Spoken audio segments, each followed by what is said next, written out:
A ver, para quienes nos están escuchando, intentad imaginaros la carga de caballería más terrorífica e imparable de toda la historia militar de Japón. Ostras, claro, el clásico escenario de película épica. Exacto. O sea, el suelo tiembla, el ruido es ensordecedor y las líneas enemigas entran en pánico absoluto antes siquiera de recibir el primer impacto. Esa es, bueno, la imagen que todos tenemos en la cabeza gracias al cine, ¿verdad? Totalmente. Es lo que nos han vendido siempre.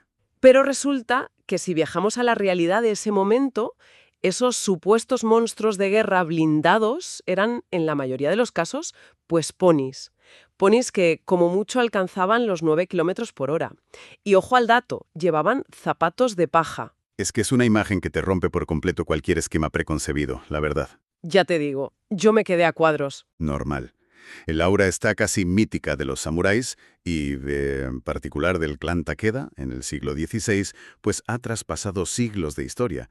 Pero cuando rascas un poco la superficie de esa leyenda, te das cuenta de que la verdadera historia no está hecha ni de magia ni de bestias mitológicas. Ya, está hecha de barro y de sudor, ¿no? Eso es.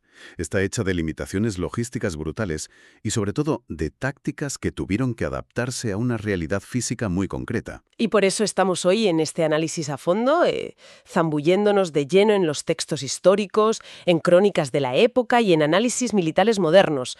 Porque, a ver, el objetivo es entender cómo este legendario líder, Takeda Shinjin, construyó una fuerza militar que aterrorizó a todo un país. Y basándose en lo que casi podríamos llamar una ilusión muy bien orquestada. Exacto. Y ver cómo al final pues la terca realidad y la innovación tecnológica los arrolló por completo. Vale, vamos a desgranar esto, porque no se puede entender cómo luchaba esta gente sin entender primero cómo pensaban. Takeda Shingen no era el típico señor de la guerra de su época, ¿no? Para nada, ni de broma. De hecho, su forma de pensar rompió todos los moldes del periodo Sengoku. Que era una época de guerras civiles constantes en Japón, para poner en contexto. Exactamente. Un caos absoluto. Y en medio de ese caos, Shingen adoptó un concepto súper antiguo de los textos militares chinos, el famoso Furin Kazan. Uf, suena súper épico. ¿Eso qué es exactamente? Pues, a ver, son 4 pilares de comportamiento militar. Básicamente dictan que hay que ser rápidos como el viento, silenciosos como el bosque, voraces como el fuego e inamovibles como la montaña. Madre mía, suena a eslogan motivacional de estos que te encuentras en redes sociales. Ya, totalmente, pero en la práctica era la ley. Dictaba hasta el último movimiento de sus tropas. O sea, si tocaba hacer reconocimiento, la orden era ser un bosque silencioso. Si el enemigo mostraba una brecha, caían como fuego. Era un sistema de pura adaptabilidad sobre el terreno. O sea, nada de rigidez. Fíjate que al leer sobre su filosofía de liderazgo, me dio la sensación de estar viendo el manual de operaciones de una startup tecnológica moderna. Ah, ¿sí? Qué curioso. A ver, cuéntame. Sí, o sea, de estas que usan metodologías ágiles y tal, porque hay una frase suya que a mí me parece brillante, dice algo así como, las personas son el castillo, las personas son las murallas, las personas son el foso. Claro, el factor humano por encima de la infraestructura. Exacto. Mientras otros líderes de su época se arruinaban construyendo fortalezas de piedra gigantescas para defender su territorio, pues Shingen apenas invirtió en ladrillos. Él metió todo su capital en adquirir, formar y retener talento humano. Si tienes un equipo de élite súper ágil y leal, pues no necesitas esconderte detrás de un muro. Es que ese es el núcleo de su éxito, sin duda. Shingen entendió que la piedra no se adapta, pero la mente humana sí. De hecho, hay un texto, el Koyo Gunkan. Que es como el documento histórico que recopila todo lo del clan, ¿no? Eso es, recopila las tácticas y la filosofía de los Takeda, pues ahí se dedica una sección fascinante a la psicología del liderazgo y detalla 4 perfiles de líder que invariablemente llevan a una organización al absoluto desastre. Vale, esto me interesa muchísimo. A ver cuáles son. Pues mira, el primero es el líder ignorante, el que básicamente no conoce su propio oficio. El segundo es el que se pasa de listo. Ese demasiado astuto que acaba perdiendo la confianza de su equipo porque siempre parece que tiene una agenda oculta. Uf, de esos hay muchos hoy en día también. Ya te digo. El tercero es simplemente el cobarde. Pero el cuarto es el más interesante de todos. A ver, déjame adivinar. El micromanager con un ego desmedido. Exacto, lo has clavado.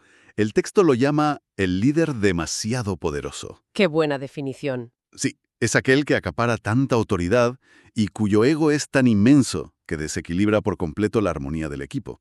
Sus subordinados dejan de aportar ideas, ya sea por miedo a represalias o por pura apatía. Claro, o sea, si el jefe siempre tiene la razón, ¿para qué me voy a esforzar en proponer nada? Esa es la actitud.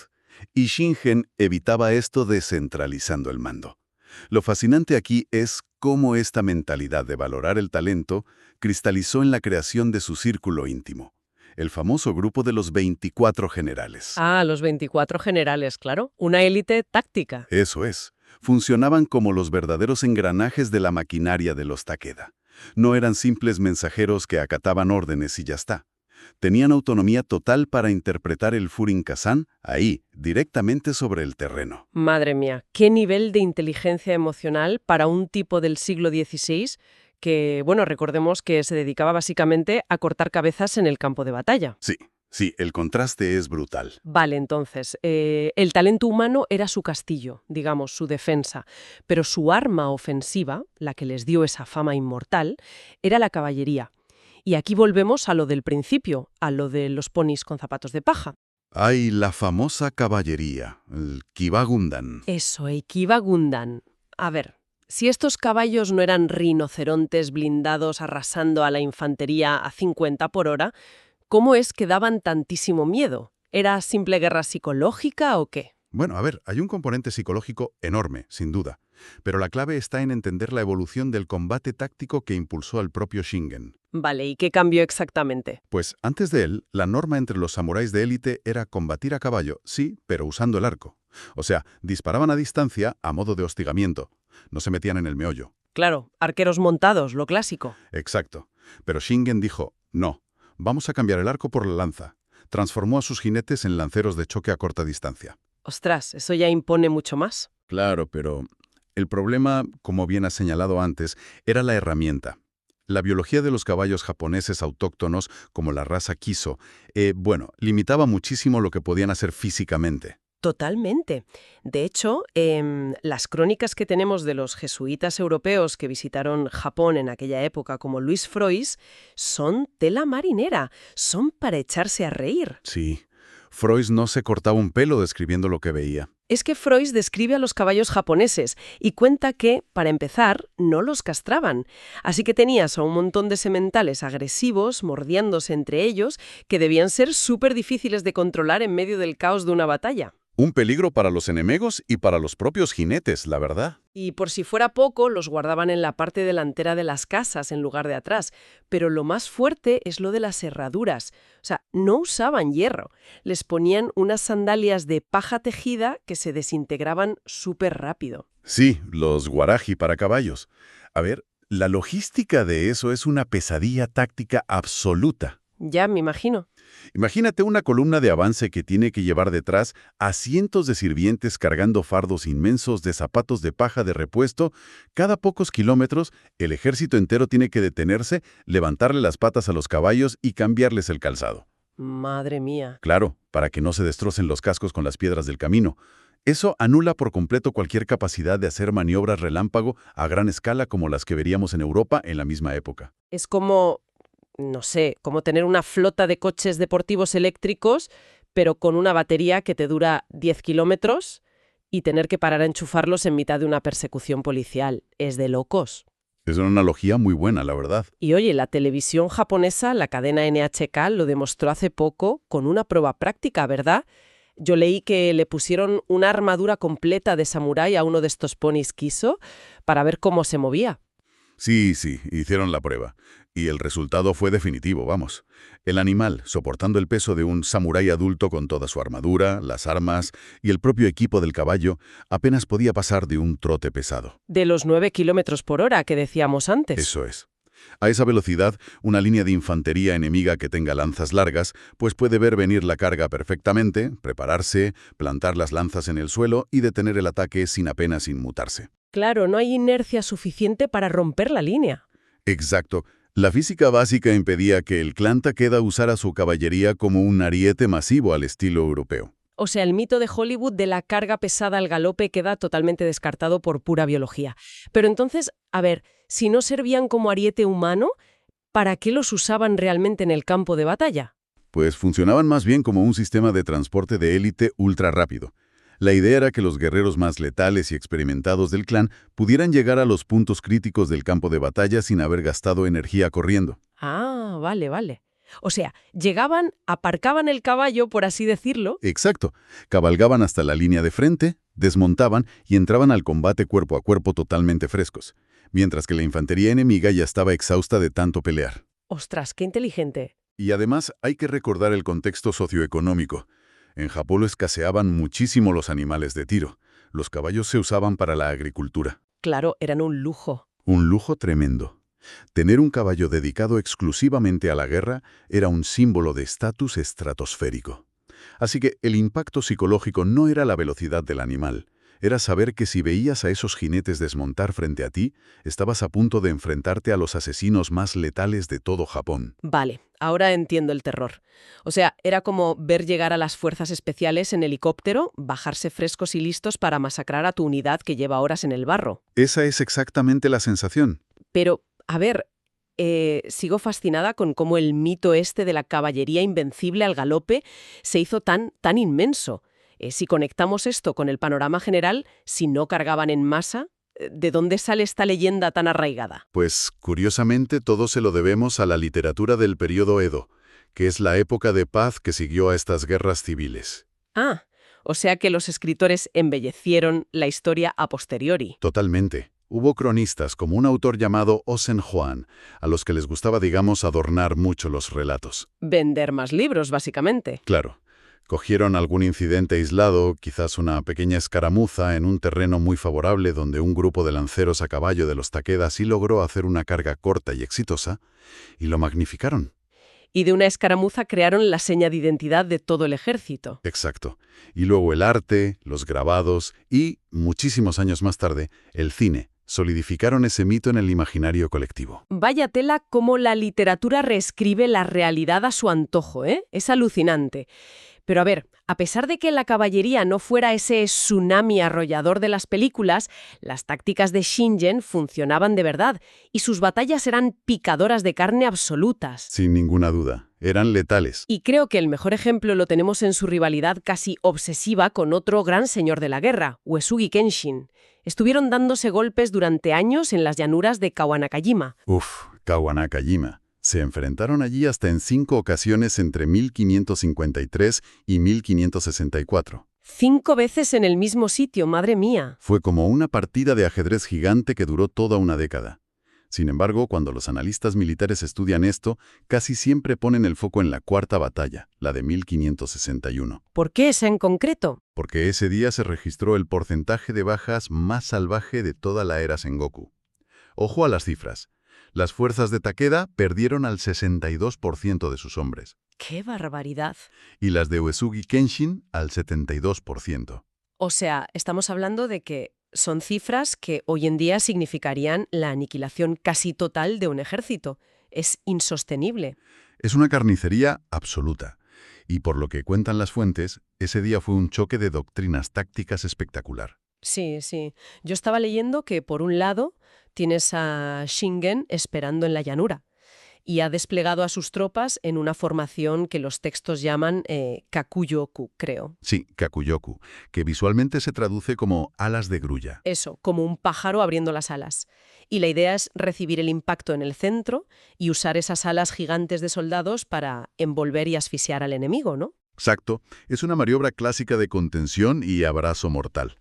Muy efectiva si el enemigo ataca de frente y en bloque. Pero Uesugi Kenshin no jugó a ese juego, claro. Para nada. Kenshin bajó de las montañas al amparo de la niebla, en absoluto silencio. Fíjate si era silencio que incluso envolvieron los cascos de los caballos con algodón para ahogar el sonido. ¡Ostras, qué nivel de detalle! Y atacó usando un sistema llamado Kuruma Gakari. Visualmente esto es como una rueda trituradora gigante que no para de girar. A ver, explícame esto bien, porque cuesta imaginarse una rueda humana. Pues imagina una columna de soldados que ataca la línea enemiga con una violencia extrema, pero en lugar de quedarse peleando en el frente hasta el agotamiento, chocan, pelean brevemente, se retiran hacia los lados y son reemplazados inmediatamente por la siguiente oleada fresca que viene detrás en la rotación de la rueda. Claro. O sea, pelear con espadas o lanzas te agota físicamente en minutos. Si tú eres un soldado de Takeda y cada 5 minutos te enfrentas a un tipo totalmente fresco que viene corriendo con ganas de matarte, el colapso psicológico y físico tiene que ser inmediato. Esa es la clave. Esa rueda continua de Uesugi destrozó las líneas de Takeda. Fue un desastre para ellos. Normal, no hay cuerpo que aguante eso. En ese choque mataron al hermano del propio Shingen, a Takeda Nobushige, y también a su estratega jefe, Yamamoto Kansuke, que fue el arquitecto de todo el plan defensivo. Vaya golpe para el clan. Fue un caos de tal magnitud que llegamos al momento más increíble de la batalla, el combate singular en la mismísima tienda de mando de Shingen, el famoso Ikiuchi. Uf, aquí es donde la cosa se pone realmente interesante. A ver, cuéntalo porque esto es de película. Es que parece guionizado, de verdad. Imagina la escena. La formación de alas de grulla colapsa, las líneas se rompen, y el líder enemigo, Uesugi Kenshin en persona, cabalga abriéndose paso a base de espadazos hasta llegar al centro del campamento de los Takeda. Hasta la cocina, vamos. Exacto. Entra en la tienda de mando y allí está Takeda Shingen sentado en su taburete militar completamente desarmado. Kenshin levanta su espada y lanza un tajo desde el caballo. Madre mía, qué tensión. Y Shingen, sin tiempo para desenvainar su propia espada, agarra lo único que tiene a mano, su gunbai. Que es el abanico este, ¿no? Sí, un abanico rígido de guerra, hecho de madera maciza y hierro, que los generales usaban para dar señales a las tropas, pues lo usa como escudo y bloquea el golpe de la espada. Qué reflejos. Y no solo uno. Las crónicas dicen que bloqueó varios tajos hasta que sus guardias por fin lograron llegar y repeler a Kenshin. Al final de la batalla, el abanico tenía 8 muescas profundas cortadas en el hierro. A ver, detengámonos ahí. ¿Me estás diciendo que un general desarmado, sentado en una silla plegable, paró los golpes a 2 manos de uno de los guerreros más letales del país usando básicamente un abanico de señales glorificado? Es lo que dicen las crónicas, sí. Es que suena demasiado épico para ser 100% real y claro, leyendo entre líneas las investigaciones de los historiadores modernos, hay una teoría que me vuela la cabeza. La del Kagemusha, el doble de cuerpo. Ah, el Kagemusha. Esa es la pieza que hace que toda la escena cobre otro sentido y sea mucho más realista. Claro. Cuéntanos cómo encaja esto. Pues el uso de un Kagemusha, o un general sombra, idéntico al líder, era una táctica muy real y bastante común para proteger al señor de la guerra de francotiradores o asesinos en medio de la batalla. Tiene todo el sentido del mundo. Muchas fuentes sugieren que Kenshin, en medio de aquel caos y aquella niebla, no atacó al verdadero Shingen, sino a uno de estos dobles que estaba estratégicamente colocado en el campamento para atraer el fuego. O sea, un señuelo humano. Exacto. E incluso hay dudas entre los historiadores de que el atacante fuera realmente el propio Kenshin, en persona, y no un oficial de su vanguardia que se le parecía. Ostras, o sea que pudo ser un combate entre dobles. Pero fíjate en lo genial de esta táctica si la analizamos bajo la propia filosofía de Shingen que comentábamos antes, lo de las personas son el castillo. A ver, ¿cómo lo relacionas? Pues es casi como el mundo corporativo de hoy.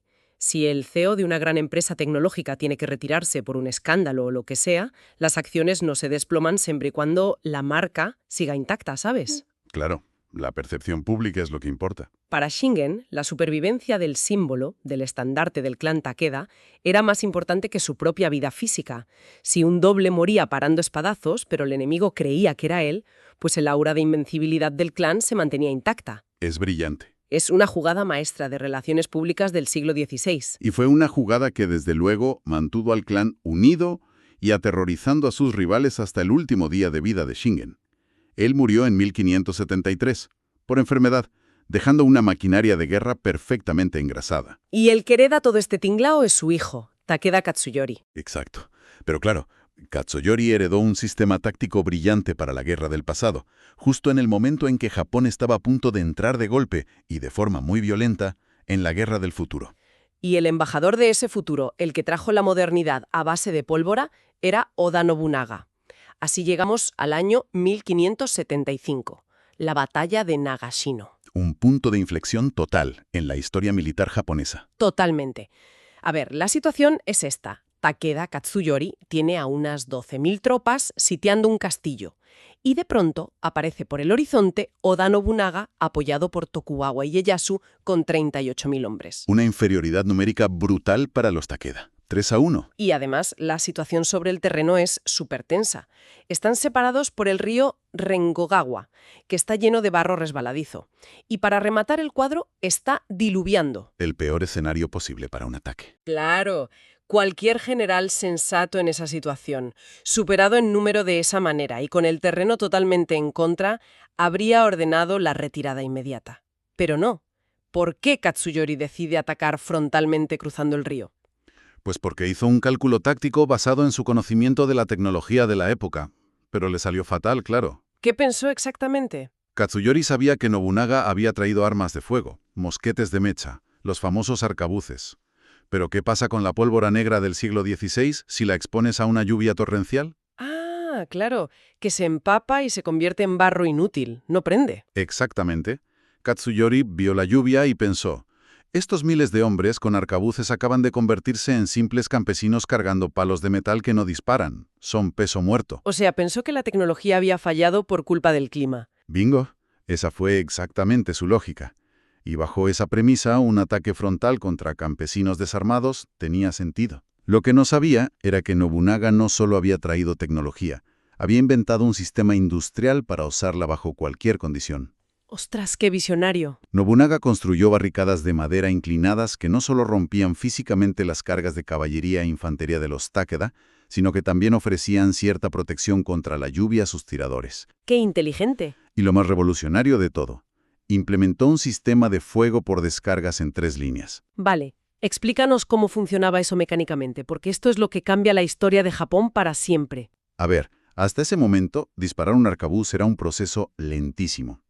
Disparabas un tiro y tardabas medio minuto largo en limpiar el cañón, meter la pólvora, luego la bala, atacar con la baqueta y encender la mecha de nuevo. Claro, medio minuto en una batalla es una eternidad. Un lancero a la carrera te alcanza antes de que puedas dar el segundo disparo. Exacto. Pues Nobunaga lo solucionó colocando a sus 3.000 tiradores en grupos de 3. La primera fila disparaba, inmediatamente daban un paso atrás. La segunda fila daba un paso adelante y disparaba su arma cargada, mientras la primera recargaba la suya. Ah, y luego la tercera fila hace lo mismo. Eso es. Era una cadena de montaje industrial aplicada a la muerte. Para cuando las tropas de élite de Takeda cruzaron el barro del río y llegaron a la zona de letalidad, a unos 50 metros de las barricadas, se encontraron con un muro continuo de fuego y plomo que no se detenía nunca. Años entrenando el manejo de la lanza, de la espada, la equitación. Fueron masacrados desde lejos por campesinos reclutados hace un mes, a los que solo les habían enseñado a apuntar un tubo y apretar un gatillo. Es un choque de eras brutal. Ese día, en Nagashino, murieron unos 10.000 hombres del clan Takeda. Y lo que es peor, un tercio de los grandes generales veteranos de Shingen, los que habían sobrevivido al molino de carne que fue Kawanakajima, cayeron abatidos en el barro antes siquiera de poder usar sus espadas. Una tragedia absoluta para el clan. Por eso la batalla de Nagashino se considera el fin de la guerra heroica, artesanal, y el inicio de la guerra industrializada en Japón. Las tácticas tradicionales contra la producción en cadena. Totalmente. Las barricadas de Nobunaga y su sistema rotativo de arcabuces demostraron que la dedicación marcial de toda una vida podía ser anulada por la pura eficiencia mecánica. Esto plantea una pregunta importante sobre el liderazgo de Katsuyori. ¿Cuál? Pues que cometió el peor error que puede cometer un líder. Se enamoró de su propio mito. Creía que la doctrina de ataque implacable de los Takeda era una ley de la naturaleza. Y no se dio cuenta de que el mundo, impulsado por la tecnología de la pólvora, había cambiado las reglas del juego por completo. Y aferrarse a esa tradición, pues, fue su sentencia de muerte. 7 años después de Nagashino, en 1582, la tragedia se consuma del todo en la batalla de Tenmokuzan. Sí, ahí es donde se desmorona todo. Todo el sistema de lealtades que había creado su padre, ese castillo de personas, colapsa. Katsuyori, que está huyendo por las montañas y habiendo quemado su propio castillo para que no caiga en manos enemigas, pues pide refugio a Oyamada Nobushige, uno de los vasallos más antiguos de la familia. Alguien de su círculo de máxima confianza, en teoría. Pues este hombre le cierra las puertas en las narices.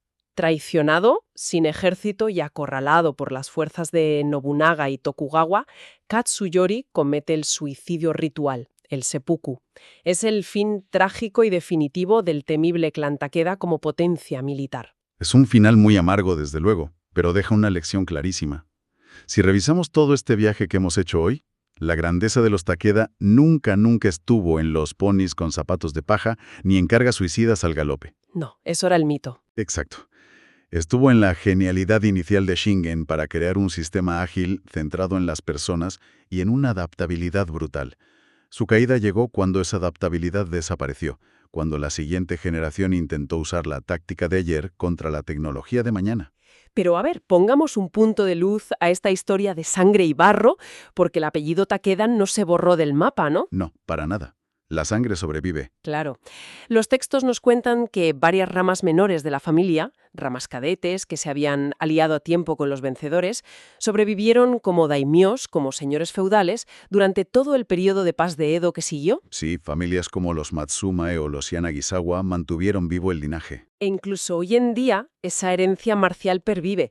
Disciplinas como el Daitoryu, que es un arte marcial basado en técnicas de sumisión y luxaciones que se popularizó bastante en el siglo XX, pues afirman beber directamente de las técnicas de combate a corta distancia del mismísimo clan Takeda. Es fascinante ver cómo se recicla el conocimiento. Total, el castillo de personas que construyó Shingen, de alguna manera sutil, sobrevivió al fuego de los arcabuces. Totalmente cierto. La cultura, el conocimiento táctico y la línea de sangre encontraron la forma de fluir como el agua alrededor de la roca, adaptándose al nuevo entorno pacífico. La resiliencia humana tiene muchas capas. Pero ojo, el fracaso militar de Nagashino es una advertencia que sigue muy vigente hoy en día. Y justo con eso, quiero que nos quedemos para terminar la inmersión profunda de hoy, para quienes están al otro lado escuchando. El clan Takeda se construyó sobre un modelo humano espectacular, ágil y revolucionario para su momento. Y se creyeron invencibles. Ese fue su pecado capital, la soberbia. Claro.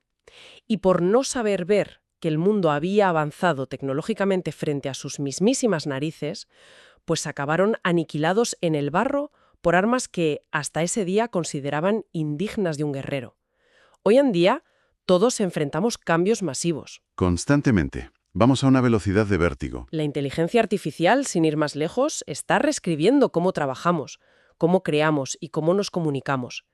Industrias enteras están viendo aparecer sus propios arcabuces. Y el inmovilismo frente a la innovación, como le pasó a Katsuyori, siempre pasa factura. No importa cuántos éxitos o batallas hayas ganado en el pasado, si te niegas a ver cómo cambia el tablero. Así que la pregunta provocadora que nos deberíamos hacer todos, en nuestras carreras o en nuestras empresas, es ¿cuál es nuestra propia caballería invencible? ¿A qué táctica o a qué tradición nos estamos aferrando por puro orgullo, pensando que siempre nos funcionará, mientras el futuro ya está desplegando sus barricadas tecnológicas justo delante de nosotros? Una reflexión muy potente para cerrar. Cuidado con enamorarse del propio mito, no sea que nos pille la lluvia en medio del río.